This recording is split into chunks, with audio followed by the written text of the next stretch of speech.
Everyone, এই যে আমি এখন রেডি হচ্ছি কারণ আমি আজকে যাব কালী পুজো দেখতে। যেহেতু যেদিন কালী ঠাকুর পুজো হয় সেই দিন অমাবস্যা থাকে, যার কারণে আমাদের ফ্যামিলির কেউ ঠাকুর দেখতে যায় না। তাই জন্য কালী পুজোর পরের দিন আমরা গেছিলাম ঠাকুর দেখতে, মানে কালকে। তো এখন রেডি সেডি আমি হয়ে গেছি, তো চলো এবার বেরোনো যাক। কাকিমার অনেকক্ষণ থেকে আমায় তাড়া দিচ্ছে, তার জন্য দেখো বেরিয়ে পড়েছি। এই যে আমার ভাই, বোন, কাকিমা, আমার মা সবাই মিলে আমরা যাচ্ছি। এই যে সবাইকে ক্যামেরায় তোমাদের দেখিয়ে দিলাম যে আমরা কারা কারা যাচ্ছি। তো এইবারে আমরা এই কজনই যাচ্ছি, অন্যবারে আরো অনেকেই যায় আমাদের সাথে, কিন্তু এইবারে তারা যায়। যাই হোক, তোমাদের সাথে কথা বলতে বলতে দেখো আমাদের 2-3টে প্যান্ডেলের ঠাকুর দেখাও হয়ে গেছে। তারপর এই ঠাকুরটা দেখার পর কিছুটা এগিয়ে গিয়ে আমরা এই একটা প্যান্ডেল যে তোমরা দেখতে পাচ্ছ, এই প্যান্ডেলটা দেখতে পেলাম। এই প্যান্ডেলটার ঠাকুরটাও খুব সুন্দর করেছে। আর গাইস, জানি আমার গলার ভয়েসটা একটু বসে গেছে কারণ আমার শরীরটা খারাপ, তো আমার ভয়েসটাকে একটু ইগনোর করো। তো তোমরা তো দেখতে পেলে ওই প্যান্ডেলটা দেখে কিছুক্ষণ আসার পর এই জায়গাটা, এই প্যান্ডেলটা দেখতে পেলাম। প্যান্ডেলটা করেছিল খুবই সুন্দর, আমি তো সেটাই দেখতে দেখতে যাচ্ছিলাম।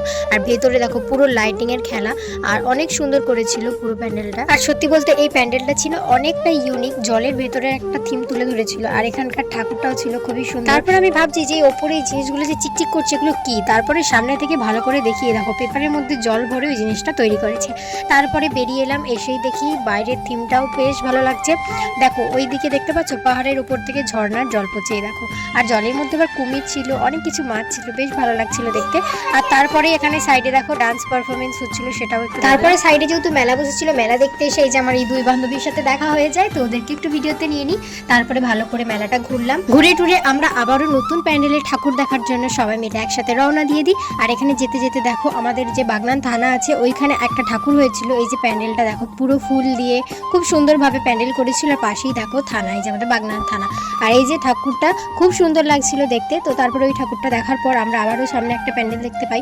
তো যাই হোক, তোমরা ভিডিওটা স্কিপ না করে দেখতে থাকো, ততক্ষণ আমি কিছু কমেন্ট করি। দীপা দাস কমেন্ট করেছে খুব সুন্দর লাগছে বোন, থ্যাংক ইউ বৌদি। ডান্সার লিপি কমেন্ট করেছে nice, thank you. Priya Ganji comment করেছে দিদি ভাই আমি তো তোমার ভিডিওতে কমেন্ট করি, কিন্তু তোমার ভিডিওতে দেখেছি আমার নামই তুলো না, তোমার ভিডিওর সামনে আসলেই আমি কমেন্ট করি, তো থ্যাংক ইউ তার জন্য। আর সত্যি বলতে আমি তোমার নাম অবশ্যই নিয়েছি, আগের ভিডিও দেখলে হয়তো বুঝতে পারবে।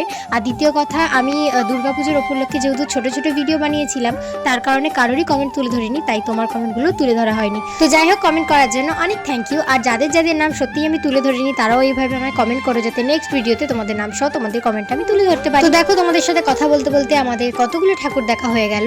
তারপরে কিছুটা গিয়ে আবার একটা প্যান্ডেলের কাছে চলে এলাম। এই ঠাকুরটা আমার সত্যিই খুব সুন্দর লেগেছে।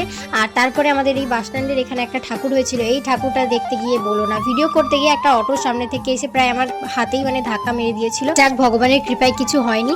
আর এই দেখো এটা হচ্ছে আমাদের পাড়ার ঠাকুর, এটা দেখে আমরা ওখান থেকে কিছু ভোগ খেয়ে বাড়ি চলে এসেছিলাম। তো ভিডিওটা এতটাই ভালো লাগলে like, comment, share and subscribe করে দিও। চলো দেখা হচ্ছে নেক্সট ভিডিওতে, টাটা।